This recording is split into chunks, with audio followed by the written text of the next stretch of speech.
ये कहानी है रामपुर गांव में रहने वाले एक मछुआरे की। गांव के एक छोटे से घर में रामदीन और उसकी पत्नी लीला रहा करते थे। रामदीन एक मछुआरा था जो नदी और तालाब में मछली पकड़कर और बेचकर अपने घर का गुजारा करता था। पर उसकी इतनी सी कमाई को देखकर उसकी पत्नी लीला कभी खुश नहीं थी। एक दिन रामदीन मछली पकड़ने के लिए निकल ही रहा होता है, तभी उसकी पत्नी पीछे से आवाज लगाती है, अजय रुको, मेरी बात तो सुनते जाओ। हाँ लीला बोलो, क्या बात है? आज आते वक्त मेरे लिए चांदी का कड़ा ले आना। इतना समय हो गया हमारी शादी को, आज तक तुमने मुझे कोई जेवर नहीं दिए, इसीलिए मुझे आज चांदी का कड़ा चाहिए। चांदी का कड़ा मैं कहाँ से लाऊं लीला? अभी ज्यादा मछलियाँ भी नहीं मिल रही हैं। जितना मिलता है उसे बेचकर मैं घर का राशन लाता हूँ। फिर तुम्हारे लिए अभी चांदी का कड़ा कहाँ से ला पाऊंगा? मुझे कुछ नहीं पता, आज मुझे चांदी का कड़ा चाहिए, वरना मैं आज के आज ही अपने मायके लौट जाऊंगी। अपनी पत्नी की बात को सुनकर रामदीन उदास मन से मछली पकड़ने के लिए निकल जाता है। अब कहाँ से लाऊं चांदी का कड़ा? आज मछलियाँ थोड़ी ज्यादा पकड़ना पड़ेगा, जिससे मैं लीला के लिए चांदी का कड़ा ले पाऊंगा। बस मछलियाँ ज्यादा पकड़ में आ जाए। फिशिंग करते करते रामदीन के जाल में एक सुंदर सा दिखने वाले मछली पकड़ में आ जाता है। फिर रामदीन तुरंत उसे हाथ में पकड़ लेता है। अरे वाह, ये मछली तो बाकी मछलियों से बहुत अलग दिख रहा है। बाजार में इसकी कीमत बहुत अच्छी होगी। चलो इसे बेचकर मैं लीला को चांदी का कड़ा दूंगा। प्लीज मुझे छोड़ दो, वरना मैं मर जाऊंगी। पानी से बाहर रहना मेरे लिए अच्छा नहीं है। मेरी सांस रुक रही है, मुझे छोड़ दो। अरे ये मछली तो बोलने वाली है। नहीं, मैं तुम्हें नहीं छोड़ सकता। तुम्हें बाजार में बेचकर मैं अपनी पत्नी के लिए चांदी का कड़ा लूंगा। प्लीज मुझे छोड़ दो, मुझे मत पकड़ो, जाने दो। मैं पानी से बाहर ज्यादा देर नहीं रह सकती। प्लीज मुझे छोड़ दो। मछली की हालत देखकर रामदीन मछली को पानी में वापस छोड़ देता है। धन्यवाद रामदीन, आज से तुम मेरे दोस्त बन गए हो। तुमने मेरी जान बचाई। आज से तुम जो बोलोगे तुम्हें वो सब मिलेगा। तुम्हें चांदी का कड़ा चाहिए था ना? देखो तुम्हारे नाव में चांदी का कड़ा है, वो ले जाओ। अब से तुम्हें कुछ भी चाहिए होगा तो मुझसे मांग सकते हो। अब से हम दोस्त हैं।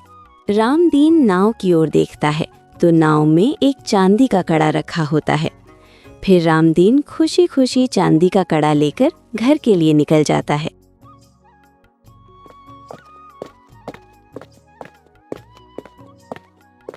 ये लो लीला, तुम्हें चांदी का कड़ा चाहिए था ना? मैं तुम्हारे लिए चांदी का कड़ा लाया हूँ। वाह, लगता है आज आपकी कमाई बहुत अच्छी हुई है। नहीं लीला, दरअसल बात यह है कि आज मैं मछली पकड़ रहा था तो। धन्यवाद रामदीन, आज से तुम मेरे दोस्त बन गए हो। तुमने मेरी जान बचाई। आज से तुम जो बोलोगे तुम्हें वो सब मिलेगा। तुम्हें चांदी का कड़ा चाहिए था ना? देखो तुम्हारे। रामदीन लीला को सारी बात बताता है, कैसे जादुई मछली मिली और उसके साथ जो जो हुआ वो सब बात लीला को बताता है। मैं तुमसे बड़ा मूर्ख आज तक नहीं देखी हूँ। तुम ये चांदी का कड़ा लेकर ऐसे खुश हो रहे हो जैसे कोई बड़ी चीज लेकर आए हो।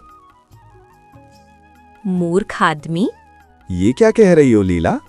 तुमने ही तो कहा था तुम्हें चांदी का कड़ा चाहिए, इसीलिए मैं चांदी का कड़ा लेकर आया हूँ। हाँ, पर अब हमारे पास जादुई मछली है ना, इसलिए मुझे बस चांदी का कड़ा नहीं चाहिए। मुझे एक बड़ा सा महल जैसे दिखने वाला घर चाहिए। इस छोटे से घर में मेरा दम घुटता है, इसलिए तुम अभी जाओ और मछली से कहो हमें महल जैसा घर चाहिए। ज्यादा लालच अच्छा नहीं है लीला। ज्यादा लालच एक दिन इंसान को डुबा देता है। मुझे कुछ नहीं पता। तुम अभी जाओ और मछली से वही मांगो जो मैंने कहा है, वरना मैं अभी के अभी अपने मायके चली जाऊंगी। अपनी पत्नी के कहने पर रामदीन फिर उस मछली के पास जाता है। मछली, ओ प्यारी मछली, तुम कहाँ हो? क्या तुम मेरी आवाज सुन पा रही हो? मछली, ओ प्यारी मछली। हाय रामदिन, बोलो क्या हुआ? कैसे आना हुआ दोस्त? मछली, मेरे पास एक छोटा सा घर है, इसलिए मेरी पत्नी लीला को एक बड़ा सा महल जैसे घर चाहिए। क्या तुम मुझे महल जैसे घर दे सकते हो प्यारी मछली? बस इतनी सी बात? तुमने मेरी जान बचाई दोस्त। मैं तुम्हारे लिए सब करूंगी। इसलिए तुम घर जाओ और देखो तुम्हारा एक महल जैसा घर तैयार है। जाओ जाओ दोस्त, घर जाकर देखो। रामदीन वहां से घर के लिए निकल जाता है और जाकर देखता है तो उसका एक छोटा से घर महल में बदल जाए रहता है। रामदीन महल के अंदर जाता है। अब तो तुम खुश हो ना नीला? तुम्हें जो चाहिए था वो सब मिल गया ना? हाँ हाँ, ऐसा महल जैसा घर पाकर, धन दौलत पाकर कौन खुश नहीं रहेगा। मैं तो बहुत खुश हूँ। अब खुश तो हुई। तुम खुश तो मैं खुश। चलो अब आराम करते हैं। रात में नीला को नींद नहीं आ रही होती है। अपने लालची मन में कुछ ना कुछ सोच रही होती है। ए जी, मुझे नींद नहीं आ रही है। तुम कल उस जादुई मछली से आखिरी बार कुछ मांग लेना। उस मछली से कहना कि वो मुझे एक वरदान दे कि जो भी वस्तु को मैं हाथ लगाऊं वो सोने का बन जाए। नहीं लीला, अब बस करो। इतना बहुत है हमारे पास। जितना है उतना में ही खुश रहो। ज्यादा लालच अच्छा नहीं है, इसीलिए अभी आराम करो तुम। जितना बोल रही हूँ उतना करो तुम। कल तुम उस मछली के पास जाकर ये मांग लेना, वरना मैं अभी इस घर से निकल जाऊंगी, समझे?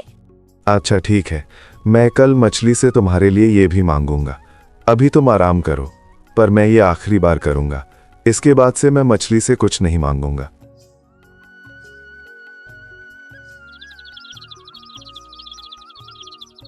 सुबह होते ही रामदीन फिर से उस मछली के पास नदी किनारे जाता है।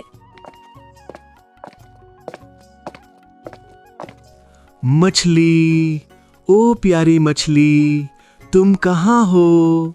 क्या तुम मेरी आवाज सुन पा रही हो? मछली, ओ प्यारी मछली। हाय रामदिन, बोलो क्या हुआ? कैसे आना हुआ दोस्त? प्यारी मछली, मैं तुमसे आखिरी बार कुछ मांगने आया हूँ। तुम मेरी पत्नी को एक ऐसा वरदान दे दो जिससे वो जो भी वस्तु को हाथ लगाए वो सोने का बन जाए। ठीक है रामदीन, मैं तुम्हारी पत्नी को ये वरदान देती हूँ, पर सोच लो, तुम्हारी पत्नी का लालच बढ़ते जा रहा है। कहीं उसे ये लालच की वजह से भुगतना न पड़े। नहीं नहीं प्यारी मछली, ऐसा कुछ नहीं होगा। बस तुम वरदान दे दो मेरी पत्नी को। रामदीन के कहने पर वो जादुई मछली उसकी पत्नी को वरदान देती है। फिर खुशी खुशी रामदीन अपने घर के लिए जाता है।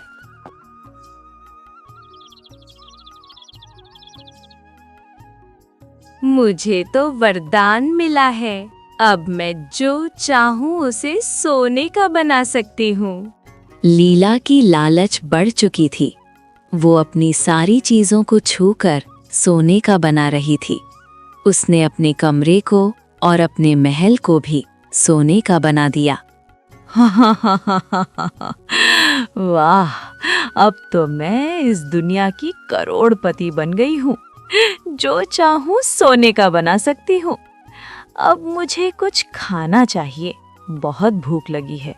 तभी लीला सामने में खाने के लिए बैठ जाती है। सेब उठाकर जैसे ही मुंह के पास ले जाती है तो वो भी सोने का बन जाता है। फिर पानी का गिलास उठाती है, उसे भी जैसे ही मुंह के पास लेकर जाती है, गिलास और पानी भी सोने का बन जाता है, जिससे लीला को बहुत गुस्सा आता है। इसी तरह से 2 दिन बीत जाते हैं। लीला ना कुछ खा पाती है, ना ही कुछ पी पाती है।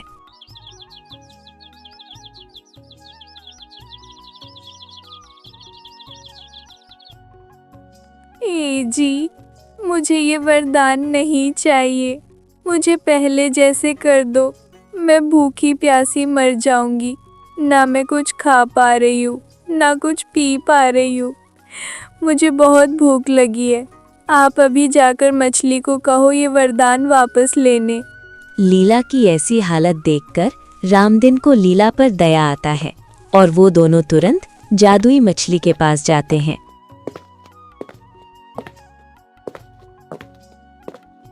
मछली, ओ प्यारी मछली, तुम कहाँ हो?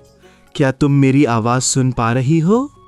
मछली, ओ प्यारी मछली। हाय रामदिन, बोलो क्या हुआ? कैसे आना हुआ दोस्त? मेरी पत्नी को फिर से पहले जैसे कर दो मछली रानी। मुझे मेरी पत्नी की ये हालत देखी नहीं जा रही है। सोच लो लीला, अगर मैं ये वरदान वापस ले ली तो वो सब कुछ तुमसे छीन जाएगा जो मैंने तुम्हें आज तक दिया है। और मैंने पहले ही कहा था, ज्यादा लालच तुम्हें नुकसान पहुंचा सकता है, पर तुम लोगों ने मेरी बात नहीं सुनी। हमें माफ कर दो मछली रानी और हमें पहले जैसे बना दो। अब मैं कभी लालच नहीं करूंगी, जितना है उसमें ही खुश रहूंगी। मुझे आप पहले जैसे कर दो मछली रानी। ठीक है लीला, मैं वो वरदान और सारी चीज तुमसे वापस लेती हूँ। अब तुम फिर से अपनी जिंदगी पहले जैसे जी पाओगी। इसी तरह लीला को अपनी गलती का एहसास और लालच का सबक भी मिल गया और अब पहले की तरह दोनों छोटे से घर में अपना हंसी खुशी जीवन बिताने लगे। अगर आपको हमारी कहानी पसंद आई हो तो प्लीज़ लाइक, शेयर और कमेंट ज़रूर करें।